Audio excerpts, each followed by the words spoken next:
For the Army of Northern Virginia, the days were slipping away in 1865 when April came around.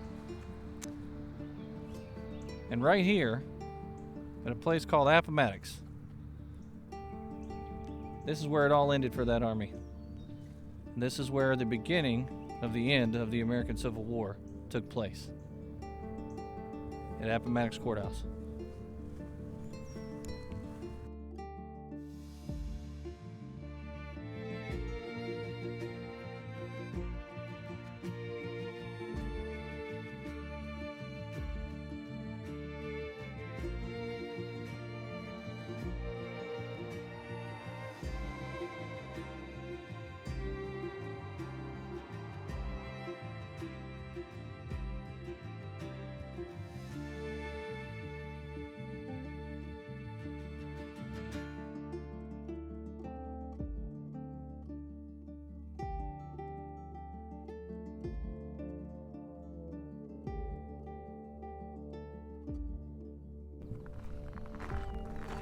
Now, if you look in the distance behind me there, you'll see the road that takes you all the way to Appomattox Courthouse, just past Wilmer McLean's house. In the direction that I'm walking is towards the Union soldiers. The reason why I'm going this way is because this is where North Carolina and John B. Gordon made that last final stand. It was up here on this ridge line that they took their last line of battle, drew their weapons, made their advance towards the enemy, and made those last organized volleys in this army towards the United States Army. And like I said, it was initially successful, clearing the road, which was the objective, because they wanted to break through and get that army out of here. But they had no idea that an entire corps was waiting on them just on the other side of that ridge. And when those men made that wheel to the left-hand side and cleared that field, they could see thousands of Union soldiers with weapons, artillery pieces, shining in the sun, waiting on them. And their destiny was sealed at that point. It was pretty much over. Flags of truce went up, and that was it. So if you were a Confederate soldier in North Carolina at that time, and you were preparing for battle, this is the path you would be taking. The path that I'm walking right now. Up this hill to the ridge line in front of me. And you're probably preparing just over my shoulder by getting your musket loaded and set ready so that when you go into line of battle, you have your weapon loaded and ready to fire when they call for that first volley. Then the artillery pieces are going to be set up on the ridge line here, just in front of me, aimed in the direction in front of me, which is where the road is. And this is how you're going to set up. I'll turn the camera around here so you can see it here in a second.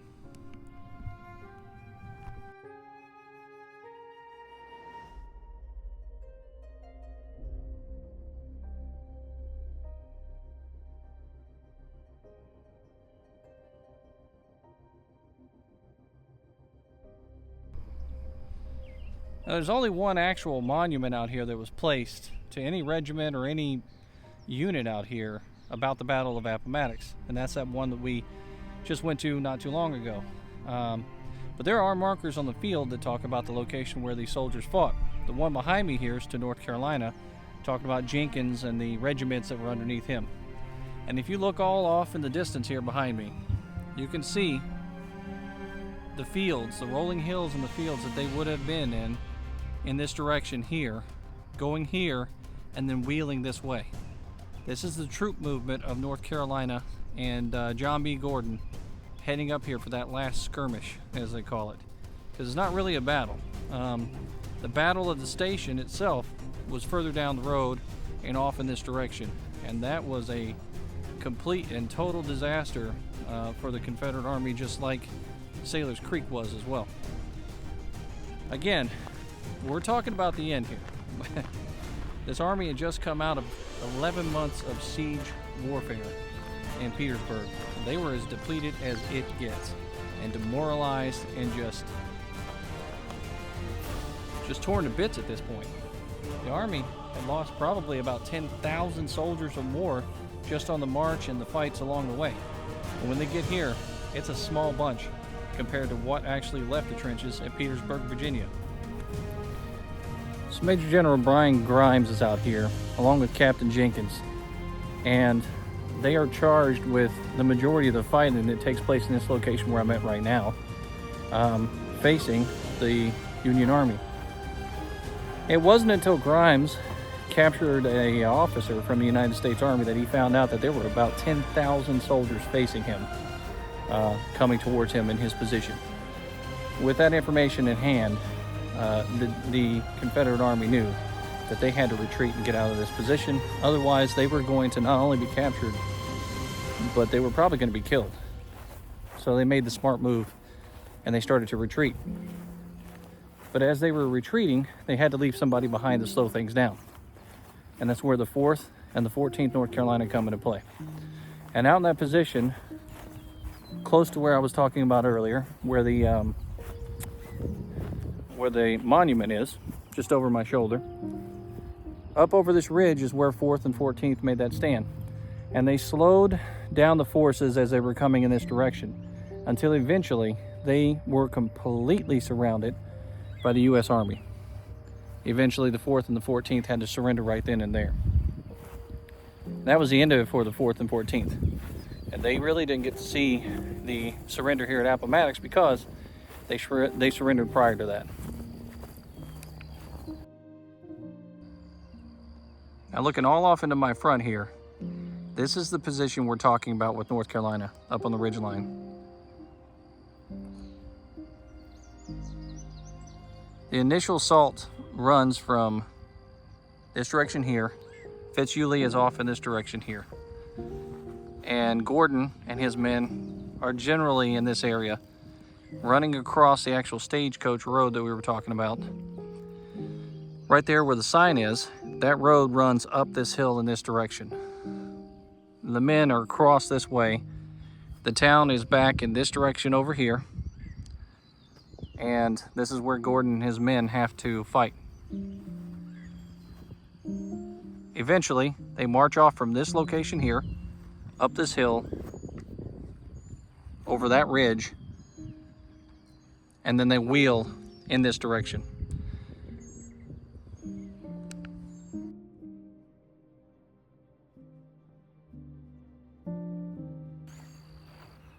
It's the last fight out here. Artillery barrage after artillery barrage is happening. Gordon's taking it left and right from the United States Army. They've got their men lined up and they're headed up over this hill to fight and try to break through. They force their way through. They make a clearance in this road. They are actually able to get off and past that direction where the hill is and push that army out of the way. Then there's counterattacks that they have to deal with. They successfully defend the counterattacks. And for a moment, it looks like it's succeeding. It looks like the plan's working. But then, like I said, Grimes gets that officer in his ranks, and he finds out that up over that ridgeline, 10,000 soldiers are headed in their direction. There's nothing they can do at that point. They don't have enough men. There's no way to fight through that. And the United States Army has outwitted them. Not only have they outwitted them, but they've outlasted, and they are coming down the road fast. So they really don't have a choice. Their men retreat in that direction and head across the river.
directly behind me here is a monument to the North Carolina men that fought during the American Civil War.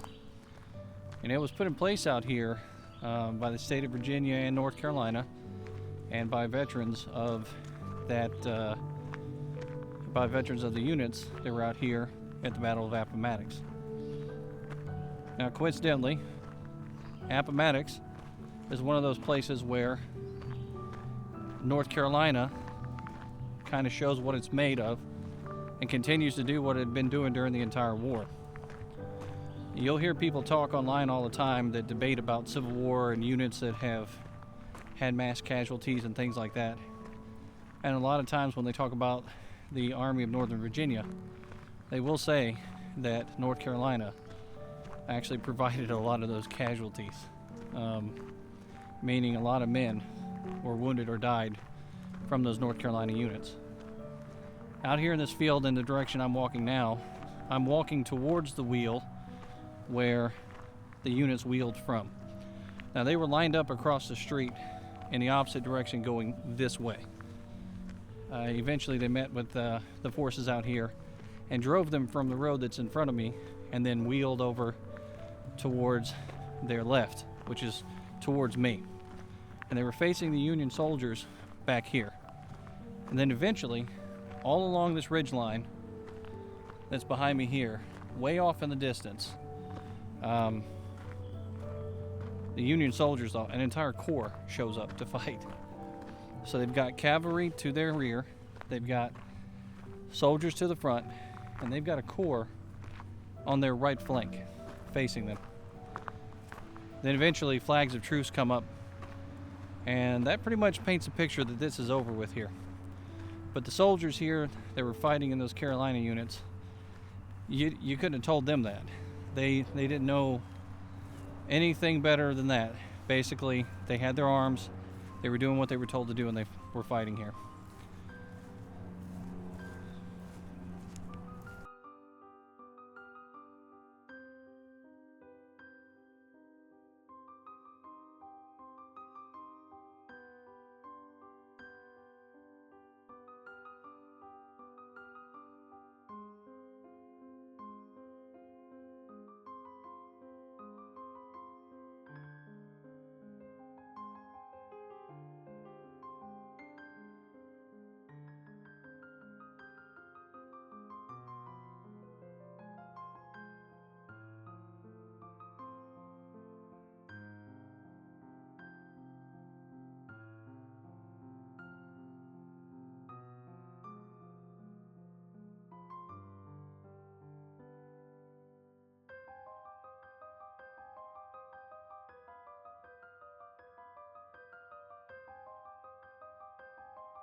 Now, I'm probably pronouncing this wrong, but in Fitzhugh Lee's staff out here, there was a First Lieutenant Minnie Girard.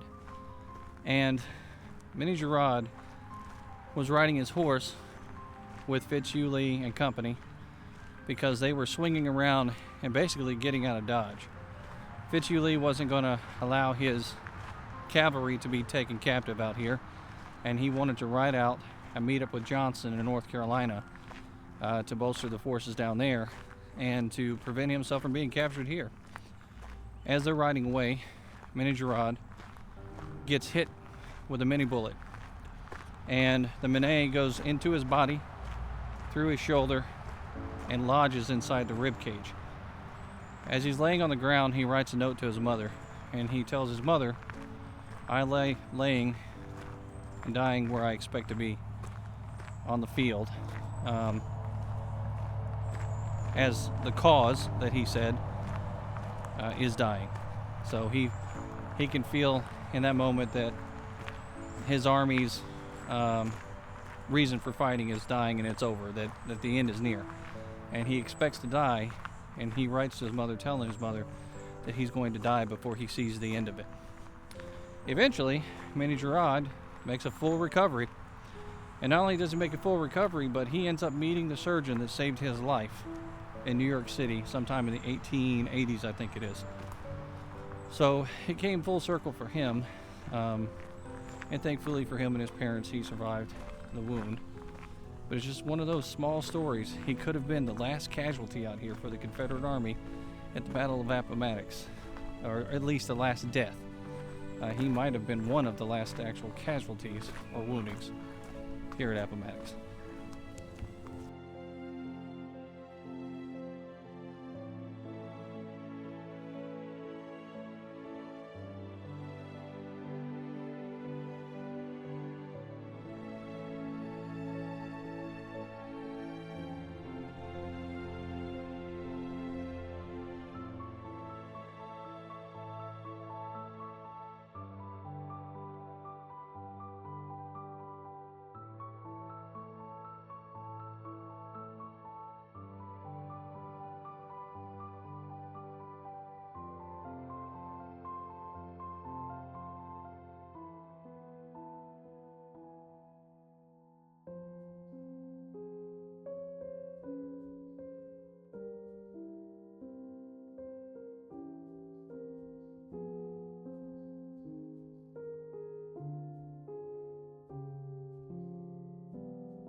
So behind me here is an obelisk to the Rain family out here in Appomattox.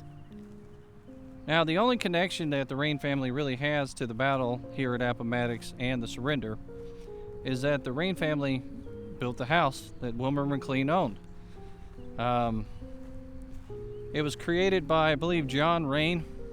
It was built by him. And in 1862, Wilmer McLean came to the area and purchased the home from the Rain family. The connection to the Civil War is Captain Rain. And Captain Rain was a part of Lee's battery.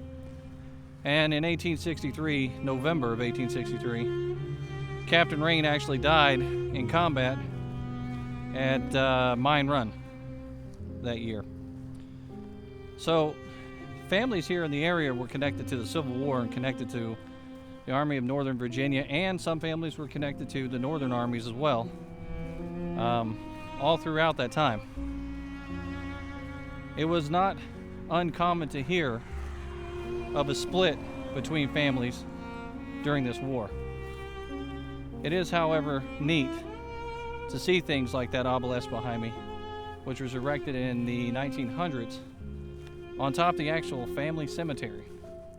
Because in the ground, in the cement that's there, you can actually see the headstones that are laid down in the actual cement. And that details the death dates and the birth dates of the people, various people in the Rain family. And if you come out here to Appomattox, there's a trail like the one that I'm on right now that leads you right out to it. Clear cut, so all you have to do is just walk out there and take a look at it. I highly encourage it. Even though they really weren't part of this surrender here or the battle here at Appomattox, it's still history worth checking out.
So why does this happen here at Wilmer McLean's house, just over my shoulder, here in Appomattox?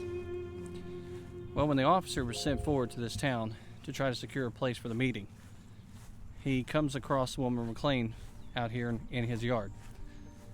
He's one of the only townspeople that's left around.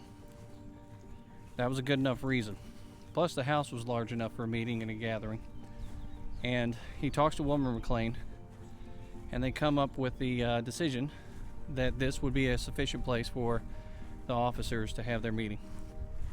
And so it happens right here at Appomattox in Wilmer McLean's house. Now, there's always talks about how the war started at Wilmer McLean's front yard and ended in his front parlor. It's not exactly true, but it is a funny notion to think that he had his property up there near Manassas where that battle took place, and then the very end happens here, sort of by happenstance, really. But it is neat.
Now I'm walking down the old stage road now. The very road that Robert E. Lee and Company wanted to secure so that they can get out of this jam that they were in here at Appomattox. And this is the location roughly where the North Carolinians were for that last fight. Up on the hill there, just over my shoulder, Phil Sheridan, and General Grant met not too far from that location. And this was just before the surrender itself. They'd already secured the place. Lee was already in the building, sitting, waiting for General Grant. Phil Sheridan comes up and asks, or Grant comes up and asks Phil Sheridan, is he up there? And then Sheridan tells him he's in the house, all right, he's up there. And then Grant says, well, then let's go over. And those were the words that started this whole thing. Grant comes down this road on horseback with Sheridan and up ahead to Appomattox to accept the surrender. April 9th, 1865.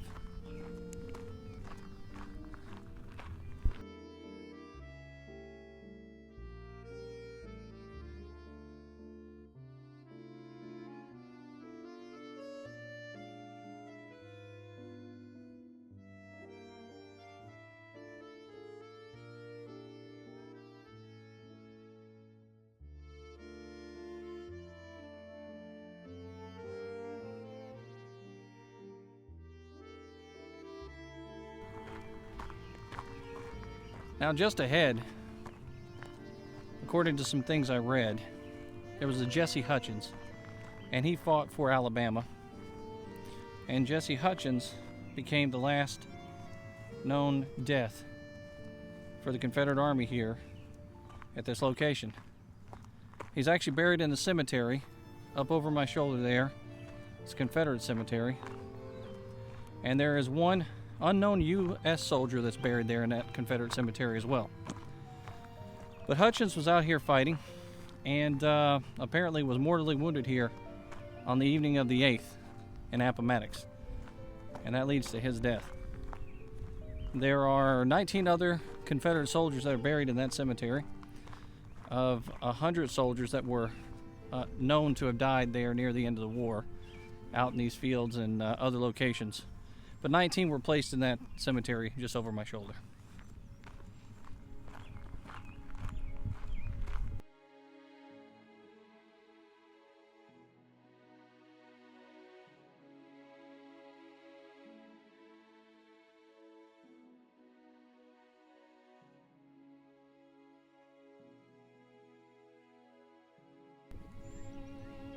So just off in the distance behind me there, the Wilmer McLean house is right around that curve.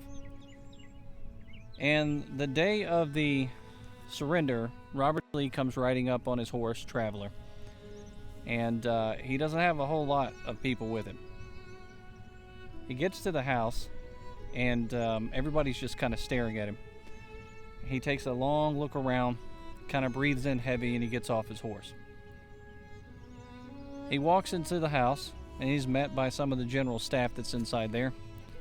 And he's clean, he's well dressed, he's in his best officer's uniform and prepared for this fight, or this conference that he's having. He gets into the house, and he's waiting, anticipating, and is nervous, and they can tell that he's nervous by the way he's fidgeting around a little bit. But he's calm, and he's collected, and he's prepared for whatever Grant's about to offer him. Grant comes riding down this road, and Lee's inside the house, and he can hear the hoof beats on the outside of the horses coming down, and he knows he's about to be greeted by Grant.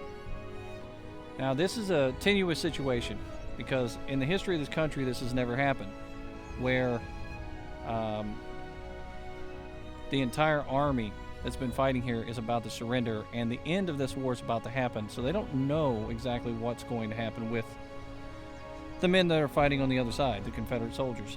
They have no idea what the deal is going to be. But they could be taken prisoner.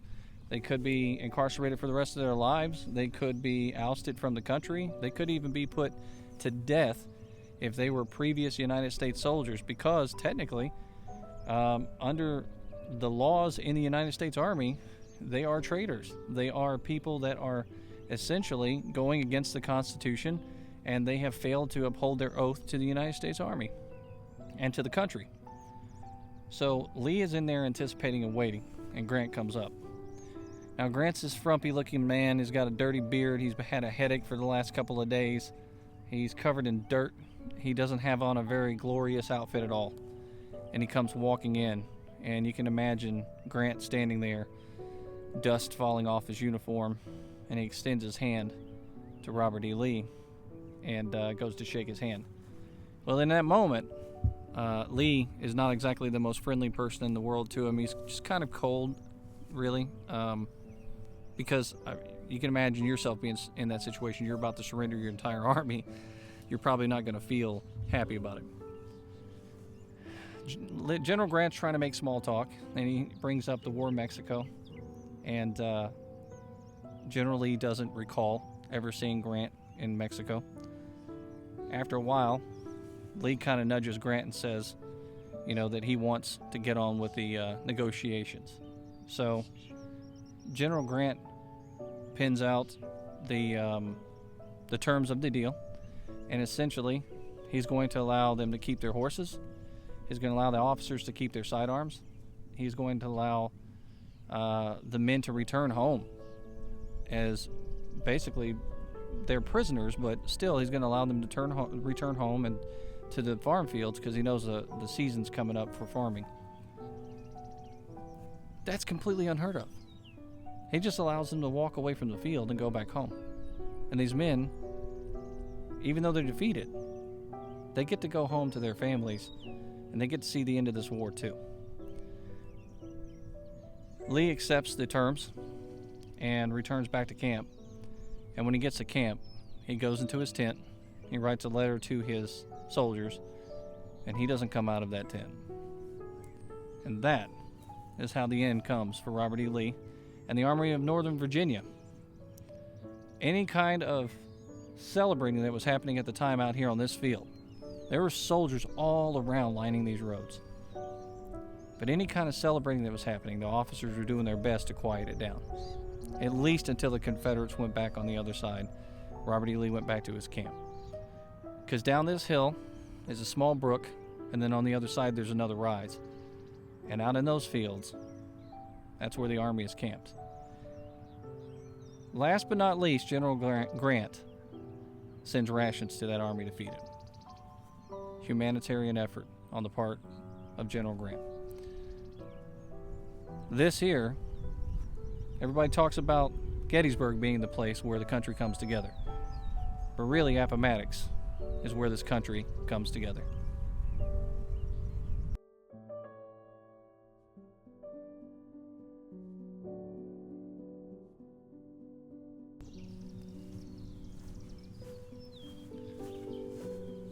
Appomattox is just basically a town. It's another rural town in Virginia. Farmlands, small area with goods that are being made every single day. But this town is also filled with some very wealthy people, like McLean has plenty of money. And a lot of them are in fact slave owners.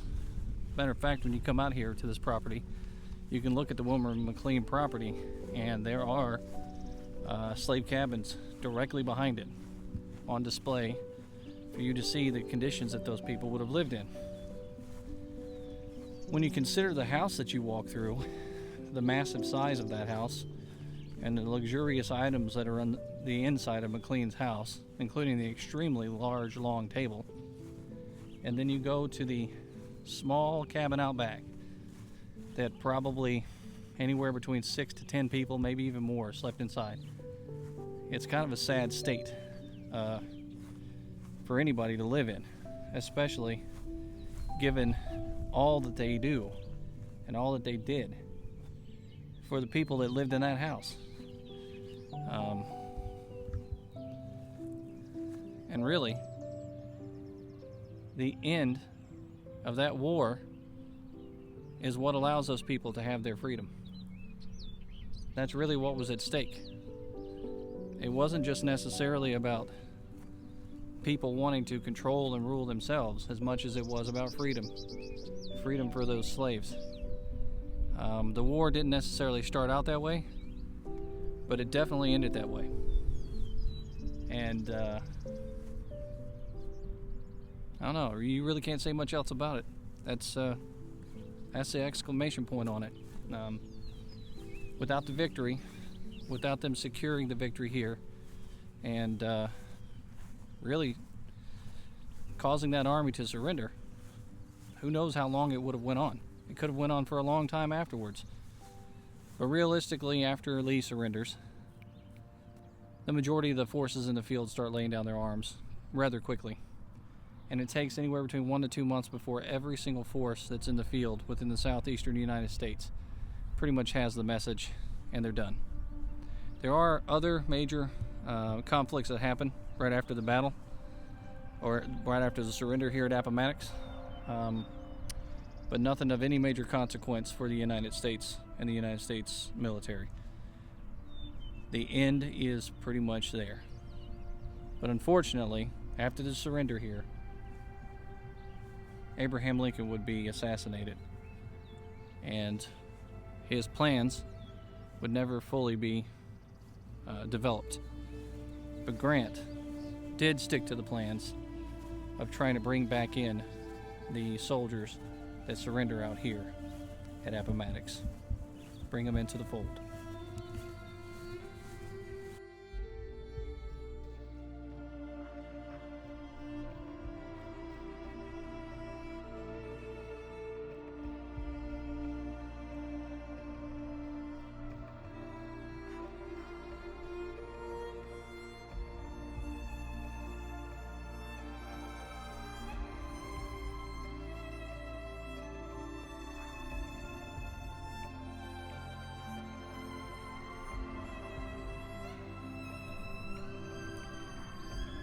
So Lee steps out on the porch of that house.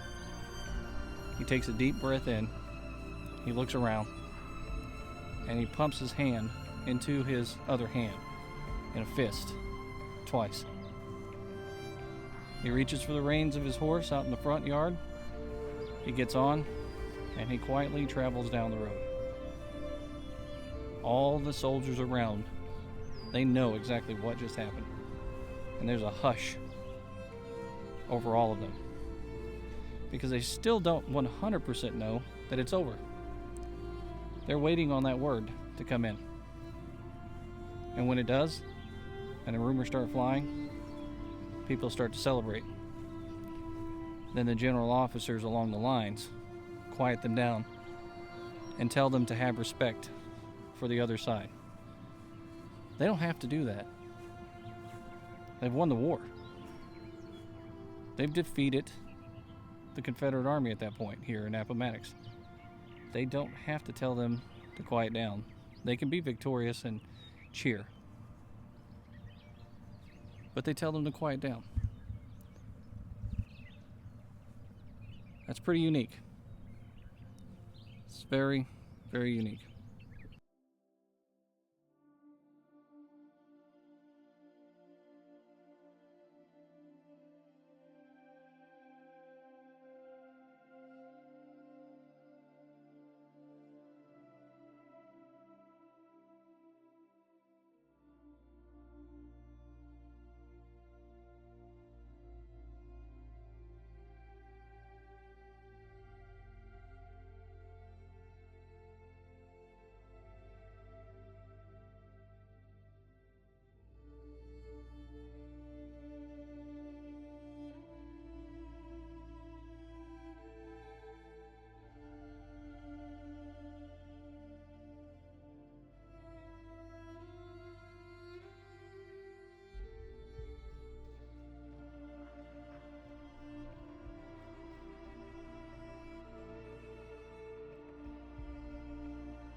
It's 4:30 in the afternoon on April 9th, 1865.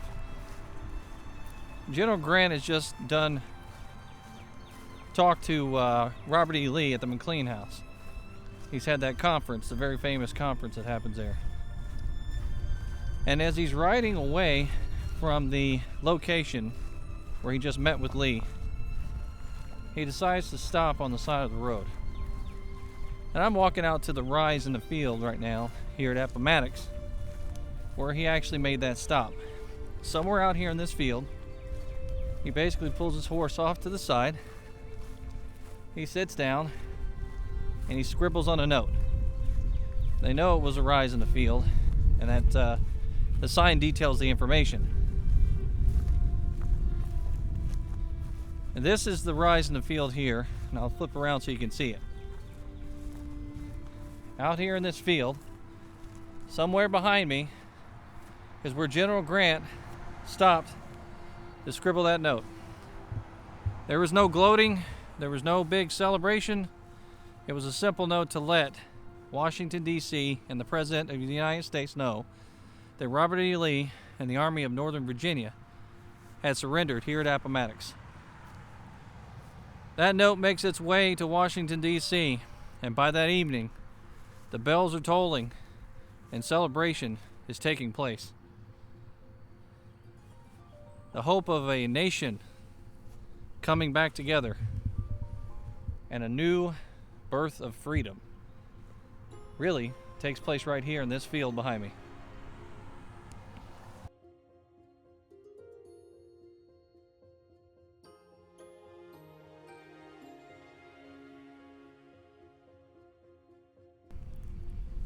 I'll walk you out into the field now so you can see what kind of a rise this really is out here at Appomattox, where General Grant would have probably been. At this location, you can kind of look off in the distance over there and you can see how it dips down. And then that long winding road that comes up through here is probably the same location where he would have been riding his horse coming in to the station.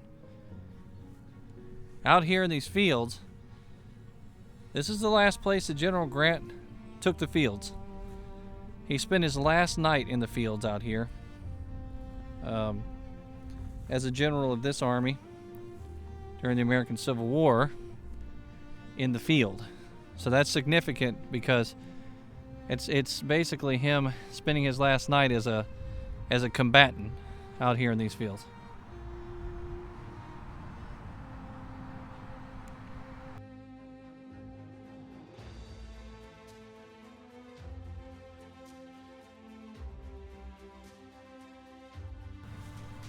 Now, this wasn't an easy victory. Grant and that army spent over 11 months fighting and toiling, dying, bleeding, doing everything it could to force the Confederate army on the move, to get them out of Petersburg, to get them into the open, to break their defenses. And those defenses proved impenetrable for a long time. But eventually, they got that break. And there's a park where you can actually go visit in Petersburg and see the line where it's broken, where the Union Army broke through. But they fought their hearts out to get to this point here. These Union soldiers are all camped out in the fields around me here, and you can see them all throughout this location here. Tents popped up, half tents, half flaps. Campfires are going. Probably music is happening out here. All kinds of celebrations happening by the Union soldiers that are camped out here, knowing that they have just secured the victory here in the East against what was probably at one point in time considered the best army on the field, at least as far as leadership was concerned. The Union Army at one point thought that they could not defeat Robert E. Lee and the Confederate Army. That's the way the leadership felt. But then you get to this point here, months and months of grinding work, starting with that Overland campaign, and finally, they get their victory.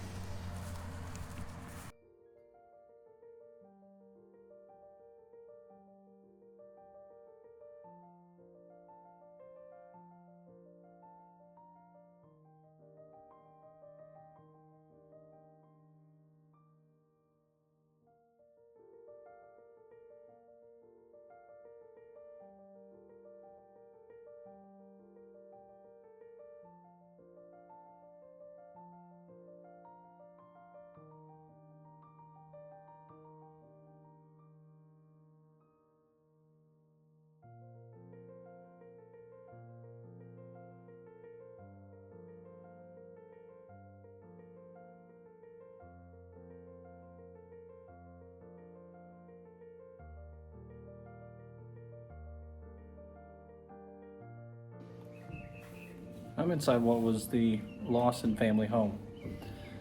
Inside this home, it was a pretty significantly large-sized family. And according to the sign posted out front here, 5 sons would go off to war. 2 of those sons would survive war and be back here at the same time as the surrender of Appomattox. A couple of them would die. 1 would desert and eventually become a preacher. That's pretty typical story of the time here in Virginia.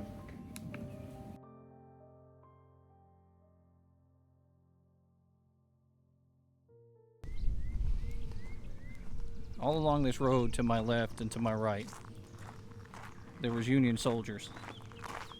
And as the Confederates were coming up, one Confederate soldier said that as they were marching into town, a call was given to sound off 3 cheers for the combatants. And as the cheers were ringing out, that soldier couldn't help himself but start to cry. And every one of the soldiers in that unit coming up this hill, knowing that the end was happening, they were pretty much weeping like babies as they were marching up this hill. Some 22,000 Confederate soldiers laid down their arms and stacked them up here, just over that hill, along this ridge line. Hundreds of them in front of me stayed in their camps, threw their arms down, refused to surrender in that manner. Eventually they would also leave. They had no choice. They didn't have an army to fight with anymore. So now the direction that I'm walking right now is actually the direction that Robert E. Lee would have taken as he's heading back towards camp. He's leaving the town. He's taking this road back across the stream and down through the fields. Eventually he makes his way back to his encampment.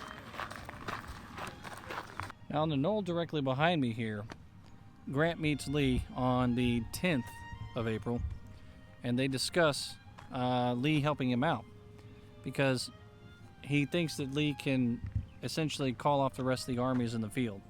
And with enlisting the help of General Robert E. Lee, perhaps that might bring a faster conclusion to the war and stop a lot of the deaths that are happening that are needless. Lee indicates to him that he cannot make that call. He cannot tell those troops in the fields to quit, and he cannot tell the soldiers and the officers to surrender, that he doesn't have that authority or power. So that's pretty much the end of that. And if you look across the fields here behind me, way off in the distance over there, Robert E. Lee bivouacs and spends his last couple nights as a general in the Army of Northern Virginia, just off in the distance over there. All out in the fields there, where it's cleared, that's where the Confederate Army was camping. They had been driven back to this point, and there's a low ridge line here where there's a waterway that travels through. They'd been driven across that area, and they were camping out there and preparing for an attack. All the way up until the point to when Lee surrendered the army. They were still on the other side there preparing to be attacked by the United States Army, which was pretty much bearing down on them at this location. But thankfully for them, surrender happened and they were not attacked because they were definitely surrounded on almost all sides.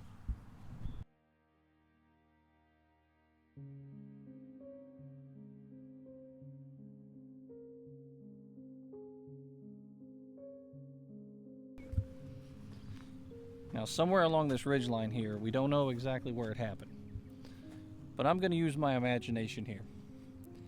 This road is where those soldiers are coming up, the Confederate soldiers, to surrender. And as John B. Gordon gets up to right about where I'm at right now, and Chamberlain's out here with his army, he's standing by, and he orders the army to snap a soldierly salute to the foe. They do. John B. Gordon, feeling inspired by that, rears back in his horse and gets on its hind legs, and then pops a soldierly salute with his sword back towards Chamberlain. It's one of those amazing moments that happened during the Army's passing.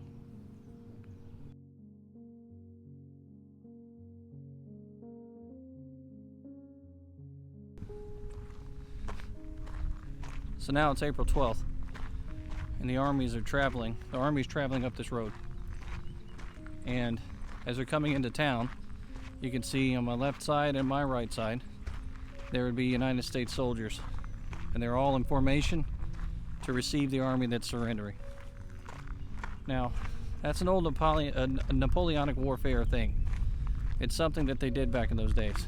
Today, an army surrenders, they sign a formal agreement, and that's pretty much the end of it.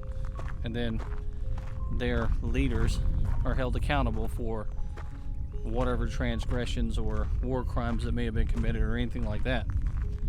But here, on that day, the army travels up through this location, just like I'm walking now, and there are soldiers to the left and to the right. And as they're coming up, they have to stack arms. If you've ever had to stack arms before for any kind of historical demonstration or anything like that, you basically have your bayonets on your muskets, and you are going to hook them into like a 3 or 4 point, and they stand up together in almost the shape of a cone. And then they're going to roll their flags because they can't be unfurled anymore because they have surrendered in the field, and those flags will be placed across the top of those guns. Eventually, there's not enough room to neatly stack all the stuff. Flags will be thrown into the field, and weapons will be cased together and put in wagons and carried off out here at Appomattox. I love little museums like this.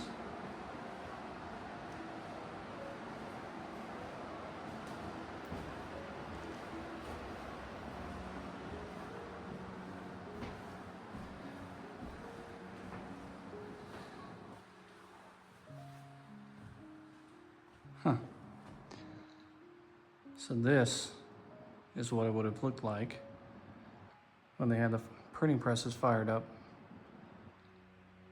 to create those parole papers for those Confederate soldiers.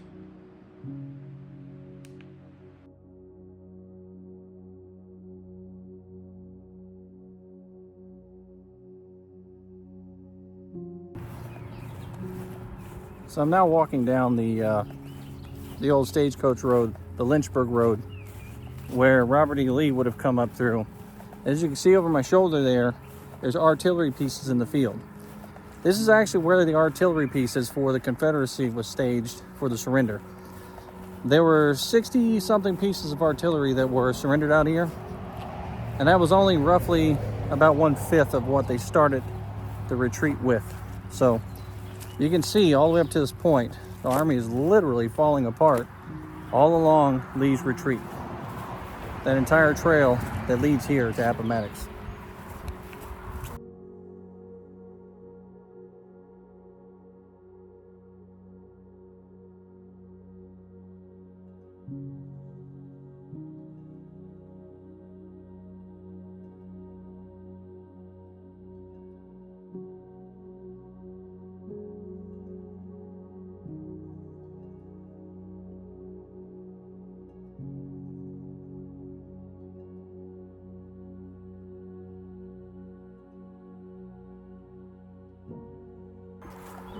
Now there's a story that was told of one of the generals in the Confederate Army that said Lee came up this road, and as he was headed in that direction, all of his soldiers started to surround him, and they started trying to touch his horse, take his hand, say some words to him, anything that they could do.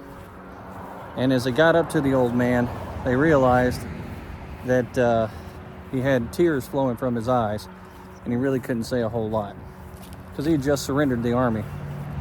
And during that moment, they saw him at his weakest, they saw him at his most fragile time, and they still admired the man, even though he just surrendered that army that they are a part of. And as he's heading back, they said that he said some of his final words to his army going through that field.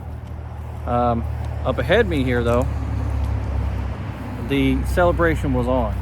Men were cheering, thankful that they lived to see this day, that they didn't die in the fields of combat, and that the country would once again be reunited as the United States of America.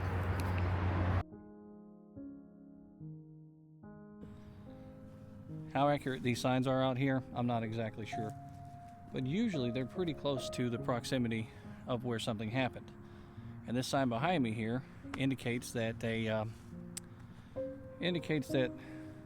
this is the location where the final headquarters would be established for Robert E. Lee.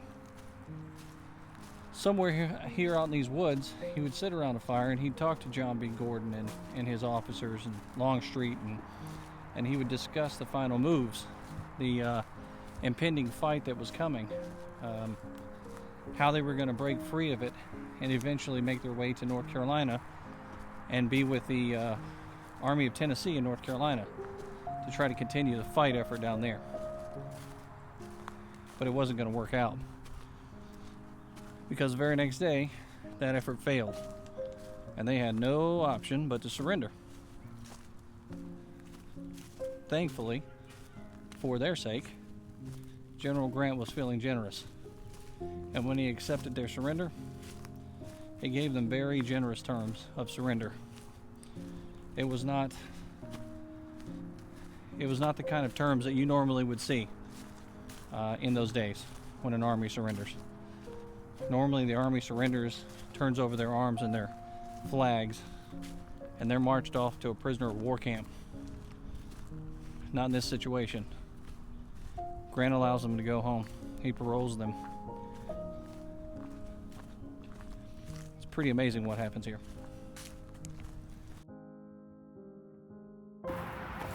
E.P. Alexander would go on to survive this war and surrender his cannons out here.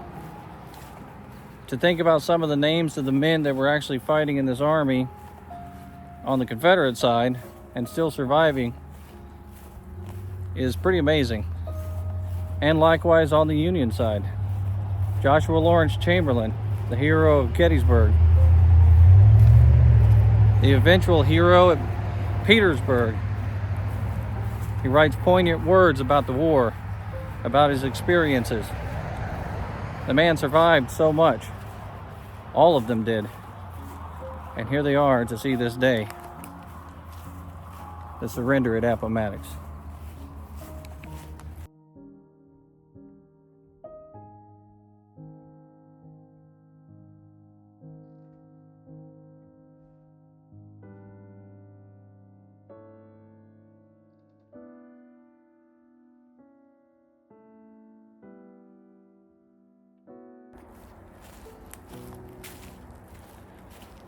So it's hard to imagine that it all comes to an end here like this, in this way, in such a gentle and easy way. The war starts off in a bang with the firing upon Fort Sumter. Mass casualties happen at the very first instance of battle. The United States Army is not prepared to fight, and they lose at Manassas. One bad general after another, indecisive, not sure of themselves. One mistake after another. Then General Grant comes along and shores up the talent pool that he has and ensures victory and the country to come back together. And then all along the way, the many soldiers that perished, the many United States soldiers that perished, the big names that came from this battle, from this war, the General Jacksons, the General Grants, Longstreet, Lee. But really, what's the real and true story here? The true story is the common soldier.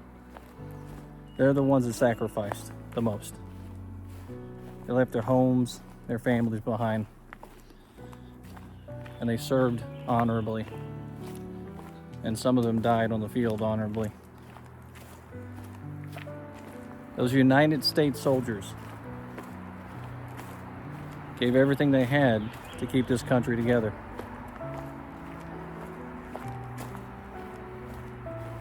That's why we have it today. So that's why I go out to fields like this. I go out to these historical places.